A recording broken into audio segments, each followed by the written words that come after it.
यदि हमें कोई फल काटना हो और हमारे पास उसे काटने के विकल्प के रूप में कटार और तलवार हो, तो स्वाभाविक रूप से हम कटार से फल काटेंगे, क्योंकि फल काटने के साधारण से काम के लिए बड़ी तलवार का उपयोग करना व्यर्थ होगा। जी हां, उसी प्रकार जीवन में भी आवश्यकता से अधिक बल का उपयोग करना व्यर्थ होता है। याद रखिए, आवश्यकता से अधिक बल का इस्तेमाल आपको किसी एक मोर्चे पर तो विजय दिला सकता है, लेकिन किसी दूसरे मोर्चे पर आपको बलहीन भी कर सकता है। यकीनन बलशाली होना शुभ है, लाभदायक है, लेकिन जरूरत इस बात की है कि आप अपने उस बल को संभाल कर रखिए, शुभ और अच्छे कामों के लिए। यही पुरुषार्थ है।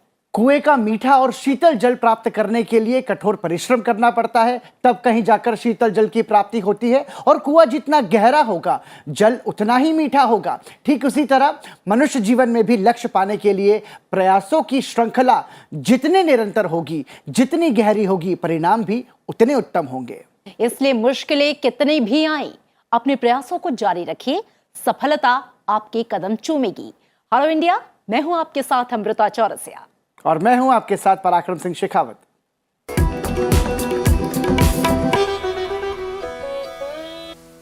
और हेलो इंडिया की शुरुआत करें उससे पहले आइए आपको बताते हैं कि आज के कार्यक्रम में हम आपको हेलो इंडिया के जरिए क्या खास बातें बताने वाले हैं। हेलो इंडिया में जानेंगे देश दुनिया का हाल, नजर डालेंगे राष्ट्रीय और राज्यवार और अंतर्राष्ट्रीय खबरों पर भी।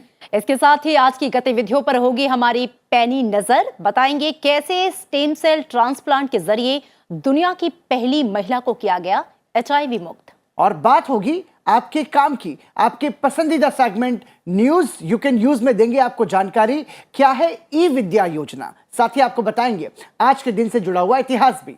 इसके साथ ही होगा बहुत कुछ खास, तो जुड़े रहिए अगले आधे घंटे हमारे साथ हेलो इंडिया में।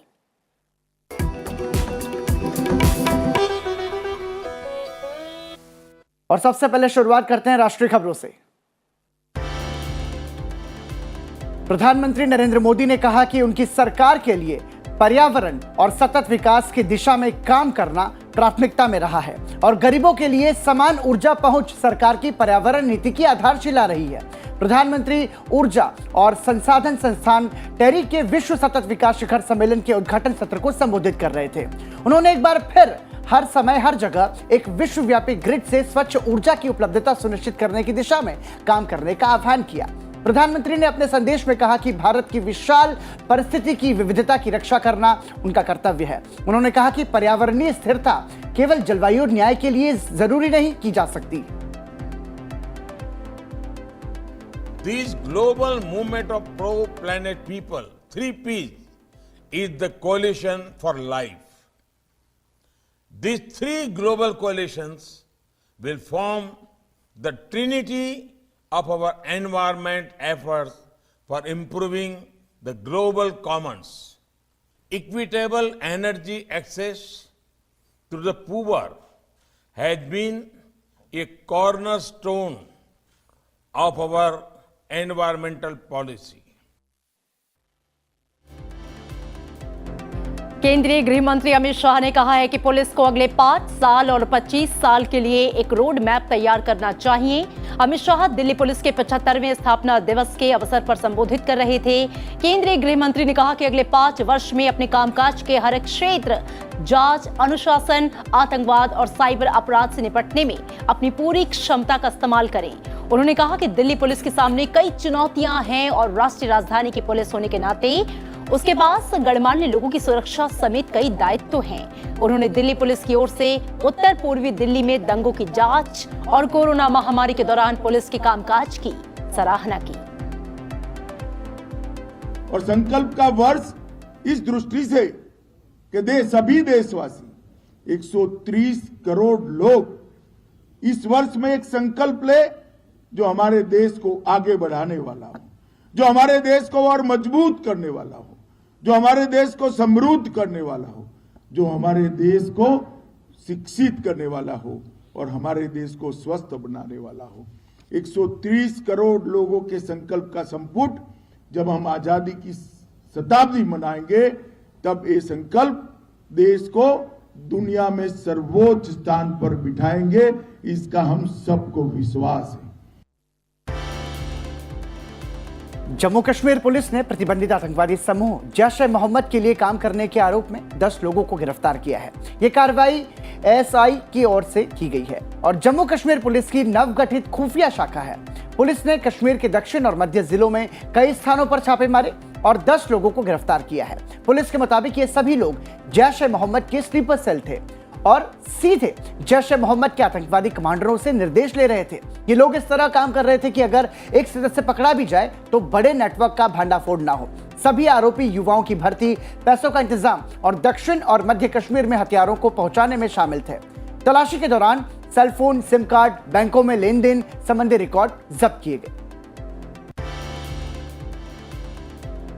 यूपी के कुशीनगर में कुएं में 1 दर्जन से अधिक महिलाएं और लड़कियां गिर गईं। फिलहाल 13 लोगों की मौत की खबर सामने आ रही है। वैवाहिक रस्म के दौरान कुएं का स्लैब टूटने से हादसा हुआ। मरने वालों में महिलाएं, किशोर और बच्चियां शामिल हैं। 1 दर्जन से अधिक लोग गंभीर रूप से घायल हैं। उन्हें अस्पताल में भर्ती कराया गया है।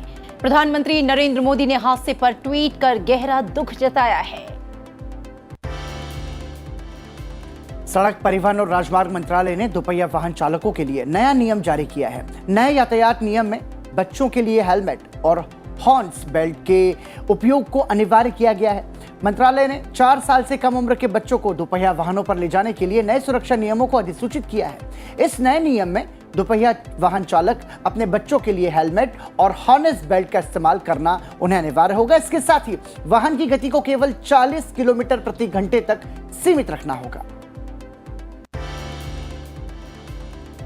भारत ने 3 मैचों की T20 सीरीज के पहले मैच में वेस्टइंडीज को 6 विकेट से हरा दिया और इसी के साथ सीरीज में 1-0 की बढ़त हासिल कर ली। टॉस हारकर पहले बल्लेबाजी करते हुए वेस्टइंडीज ने 20 ओवर में 7 विकेट गंवाकर 157 रन बनाए थे। निकोलस पूरन ने 43 गेंदों पर 61 रन की पारी खेली और इसके अलावा काइल मार्ट्स ने 31 रन और कप्तान पोलार्ड ने 19 गेंदों पर 24 रन की नाबाद पारी खेली।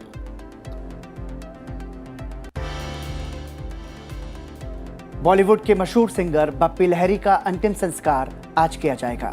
जानकारी के मुताबिक आज सुबह 10 बजे जुहू के लाहिड़ी हाउस में उनका के जरिए उनकी अंतिम यात्रा निकलेगी। और आपको बता दें कि सुबह 10 बजे के बाद जुहू के लाहिड़ी हाउस से बप्पी दा का पार्थिव शरीर विले पार्ले के पवन हंस स्थित शमशान गृह के लिए खुले ट्रक में फूलों से सजाकर ले जाया जाएगा ताकि उनका अंतिम दर्शन लोग कर सके। और आइए अब खबर डालते हैं राज्यों से। सीतापुर में प्रधानमंत्री नरेंद्र मोदी का सपा पर पलटवार। उन्होंने कहा भाजपा सरकार का मतलब दंगा राज और गुंडा राज से मुक्ति है।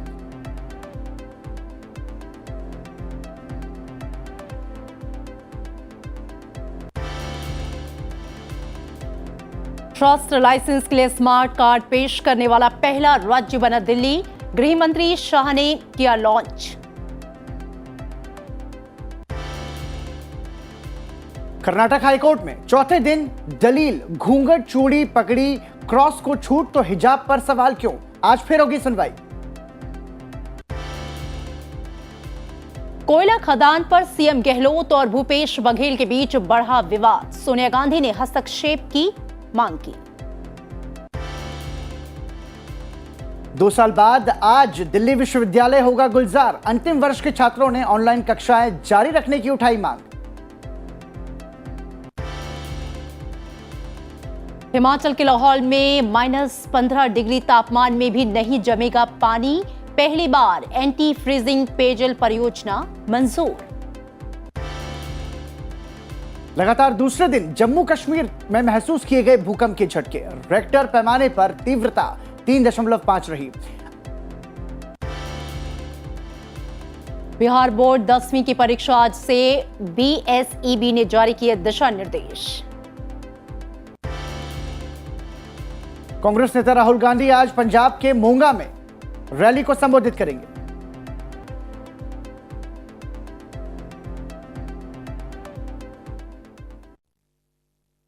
और चलिए अब नजर डालते हैं अंतर्राष्ट्रीय खबरों में क्या कुछ है खास। रूस यूक्रेन तनाव पर पूरे विश्व की नजरें टिकी हैं। अमेरिकी सरकार के प्रवक्ता ने कहा है कि रूस ने अपने सैनिक यूक्रेन के बॉर्डर पर बढ़ा दिए हैं, ना कि कम किए हैं। हालांकि दूसरी ओर रूस ने बुधवार को कहा है कि वो और अधिक सैनिकों और हथियारों को सैन्य अड्डों पर वापस ला रहा है। नाटो के सदस्य देशों ने पूर्वी यूरोप में स्थित अपने सदस्यों की सुरक्षा मजबूत करने के लिए नए तरीके तलाशे। ब्रसेल्स स्थित नाटो मुख्यालय में 2 दिनों तक चली रक्षा मंत्रियों की बैठक में चर्चा हुई है कि अगर रूस यूक्रेन पर हमला कर देता है तो ऐसी स्थिति में रूस के नजदीक और काला सागर के एक क्षेत्र में सैनिकों और उपकरणों साजो सामान को तत्काल कैसे भेजा जाए और पहुंचाया जाए। ब्राजील के रियो डी जेनेरियो राज्य के पर्वतीय क्षेत्र में भारी बारिश के बाद आई बाढ़ और भूस्खलन के कारण मरने वालों की संख्या बढ़कर 78 हो गई है। इस प्राकृतिक आपदा से सबसे ज्यादा प्रभावित पेट्रोपोलिस में राहत और बचाव अभियान अभी भी जारी है।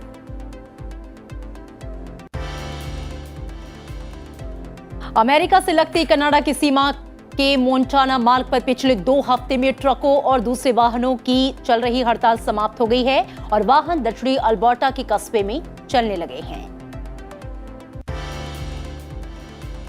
जर्मनी के नेताओं ने 20 मार्च तक देश के अधिकांश कोरोना वायरस प्रतिबंधों को समाप्त करने की घोषणा की है। जर्मनी के पड़ोसी देश ऑस्ट्रिया और स्विट्जरलैंड भी प्रतिबंधों को जल्द खत्म करने की घोषणा पहले ही कर चुके हैं।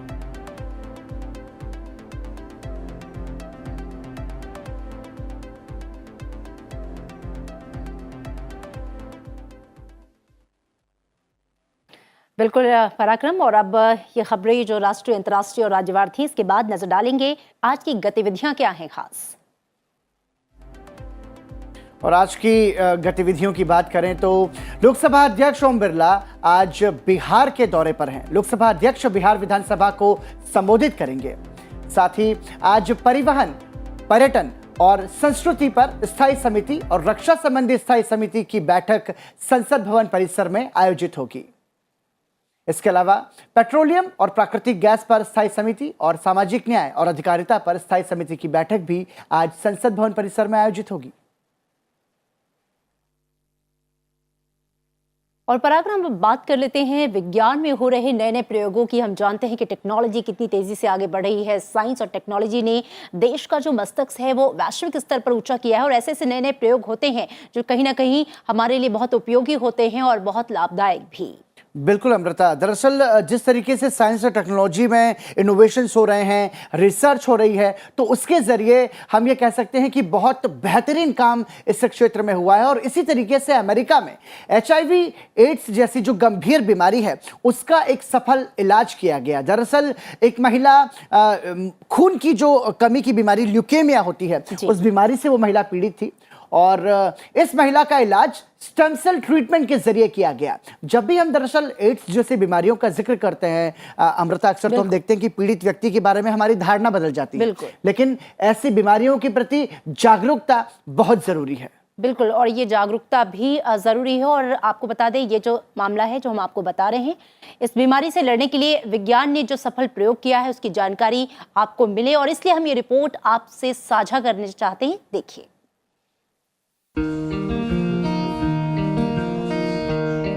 अमेरिका में ल्यूकीमिया से पीड़ित एक महिला का HIV पूरी तरह से ठीक हो गया है। HIV से ठीक होने वाली यह पहली महिला बन गई है। अब तक 3 ही लोग HIV से ठीक हो पाए हैं। बताया जा रहा है कि ये इलाज स्टेम सेल ट्रांसप्लांट के जरिए किया गया है। स्टेम सेल एक ऐसे व्यक्ति ने दान किए थे जिसके अंदर HIV वायरस के खिलाफ कुदरती प्रतिरोध क्षमता थी। This is the 3rd case of a cure for HIV following bone marrow transplantation, and it is exciting for the field because it's proof that a cure is possible for HIV, but we always are a bit cautious in this setting because this kind of intervention, a bone marrow transplant, would not be appropriate for people living with HIV. This woman received a bone marrow transplant because she also had a blood cancer that needed to be treated. डॉक्टरों ने पहली बार गर्भनाल के खून का इस्तेमाल महिला के leukaemia का इलाज करने के लिए किया। महिला 14 महीने से स्वस्थ है और उसे HIV के लिए किसी भी दवाओं की जरूरत नहीं पड़ी है। We're very excited to share our patient's story. It's particularly notable because she's the first woman who's achieved a long-term remission of HIV, and it's particularly important because worldwide women constitute over half of people living with HIV, and in the United States it's about a quarter, and historically they've been underrepresented in clinical trials, and particularly trials of interventions that we hope could ultimately lead to cure of HIV. So it's particularly important that a woman and a woman who identifies as being of mixed race was able to participate in this study. यह इलाज America में जारी एक विशेष अध्ययन के तहत किया गया। शोधकर्ताओं का मानना है कि इस ट्रांसप्लांट के बाद मरीजों में HIV की प्रतिरोधक क्षमता विकसित हो जाती है। दुनिया भर में लगभग 3 करोड़ 80 लाख लोग HIV से पीड़ित हैं। तो ये ध्यान रखिए कि छूने से एड्स नहीं, प्यार फैलता है। बहुत ज़रूरी है कि एड्स जैसी गंभीर बीमारी के प्रति हम अपना नज़रिया बदलें, अपनी धारणा बदलें और उनके साथ बहुत सेंसिटिव, बहुत संवेदनशील व्यवहार करें, क्योंकि जो इच्छा शक्ति है वो किसी भी बीमारी को तोड़ सकती है और आपको सफल कर सकती है जीवन में। बिल्कुल, जाहिर तौर पर ये बात एकदम सटीक है। और दर्शकों, अब वक्त हो चला है एक छोटे से ब्रेक का, लेकिन अब ब्रेक पर जाते जाते हम आपको दिखाते हैं सिंगापुर एयर शो में स्वदेशी लड़ाकू विमान तेजस ने सभी का दिल कैसे जीता है। LCA तेजस ने सिंगापुर के आसमान में लो लेवल एरोबैटिक्स डिस्प्ले में हिस्सा लेकर न सिर्फ दर्शकों को रोमांचित किया, बल्कि भारत का LCA तेजस सिंगापुर एयर शो 2022 में शो स्टॉपर के रूप में भी उभरा है। जी हां, 18 फरवरी तक चलने वाले इस एयर शो में भारत का 44 सदस्यीय दल 3 LCA तेजस लड़ाकू विमानों के साथ शामिल हुआ। तस्वीरों में आप देख सकते हैं ये बेहतरीन नजारा। सिंगापुर एयर शो हर 2 साल में आयोजित किया जाता है और इस एयर शो में दुनिया भर की विमानन कंपनियां अपने उत्पादों की मार्केटिंग करती हैं। इसी के साथ आप ये नजारा देखिए, बने रहिए हमारे साथ। ब्रेक के बाद आपको बताएंगे आज के दिन से जुड़ा इतिहास।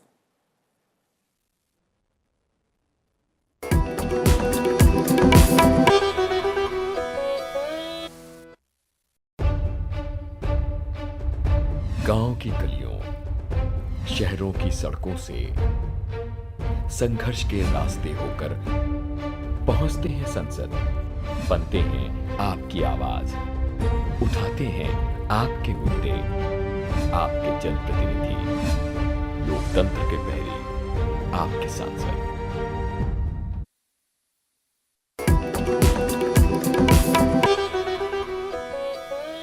हेलो इंडिया, ब्रेक के बाद एक बार फिर आपका स्वागत। और आइए अब बात करते हैं आज के दिन से जुड़े इतिहास की। आइए जानते हैं आज के दिन से जुड़े इतिहास के बारे में क्या कुछ है खास, यानी कि 17 फरवरी के नाम क्या कुछ खास दर्ज है।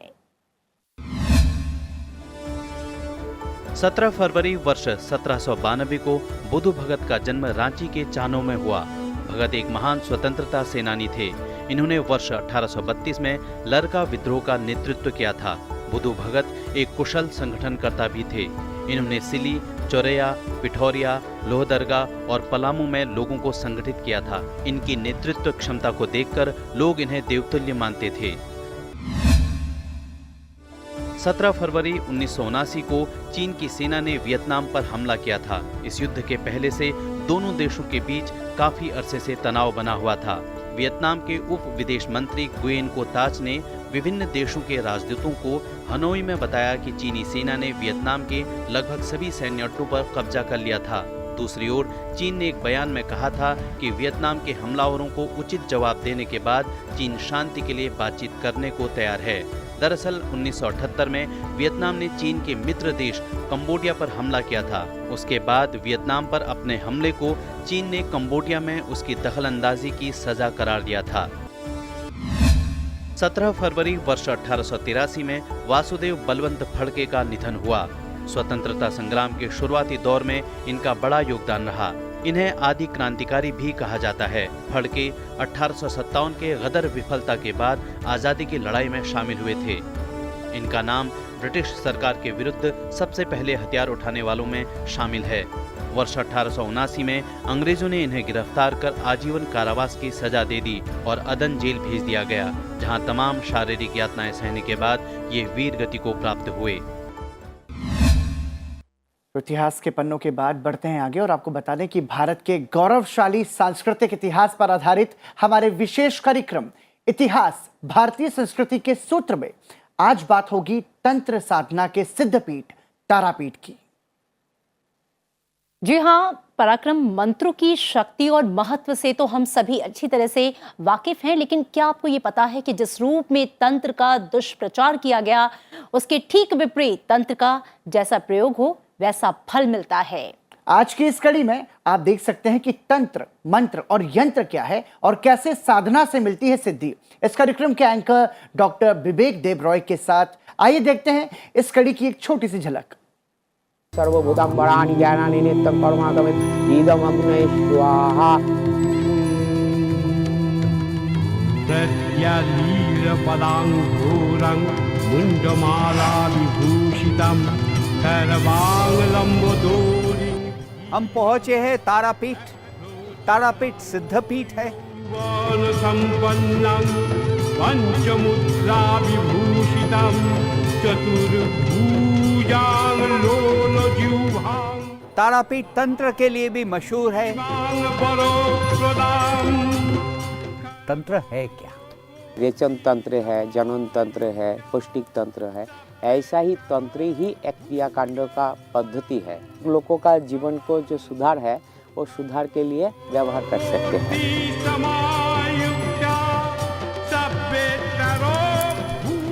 ओम लिंग बलम विद्युत सर्वदुष्टानां वाचं मोक्षस्तमं जीवं केलाय बुद्धिनाशं लिंग ओम स्वाहा। देखिए इतिहास कार्यक्रम आज रात 9 बजे सिर्फ संसद टीवी पे।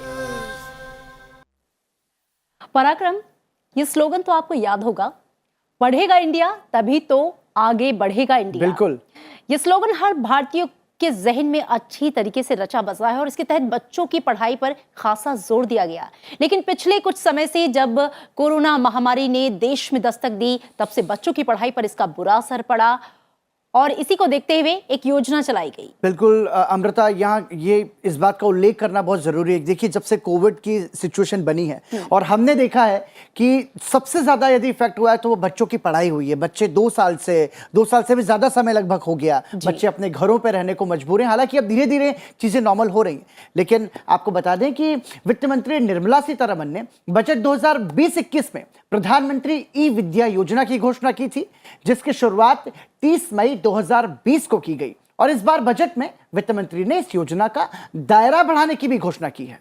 जी हाँ, चलिए आपको बताते हैं कि क्या है ई विद्या योजना और बच्चों को इसका लाभ कैसे मिल रहा है।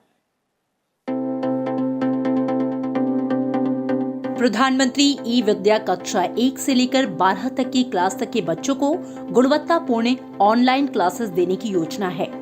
ई विद्या योजना में एजुकेशनल चैनल्स, कम्युनिटी रेडियो, ई कोर्सेज के जरिए बच्चों को क्लासेस दी जाती है। मौजूदा वक्त में पीएम ई शिक्षा में 12 चैनल हैं, यानी हर क्लास के लिए एक चैनल। लेकिन अब इस योजना का दायरा बढ़ाकर 12 से 200 चैनल तक किया जाएगा। ई विद्या में डीटीएच चैनल के जरिए ऑनलाइन क्लासेस दी जाती हैं। प्रधानमंत्री ई शिक्षा योजना का मकसद पूरे देश का शैक्षणिक विकास करना है, ताकि बेहतर और गुणवत्तापूर्ण शिक्षा दी जा सके। शिक्षा के प्रसार के लिए पोर्टल की व्यवस्था की गई है। साथ ही डीटीएच चैनल दीक्षा के जरिए छात्रों को निशुल्क डिजिटल शिक्षा दी जाती है। पीएम ई विद्या में विकलांग छात्रों के लिए विशेष सामग्री की व्यवस्था है। सामुदायिक रेडियो और पॉडकास्ट की सुविधा के साथ ही छात्र अध्ययन सामग्री डाउनलोड कर सकते हैं। प्रधानमंत्री ई शिक्षा का लाभ लेने के लिए आप गूगल प्ले स्टोर पर दीक्षा ऐप डाउनलोड कर सकते हैं।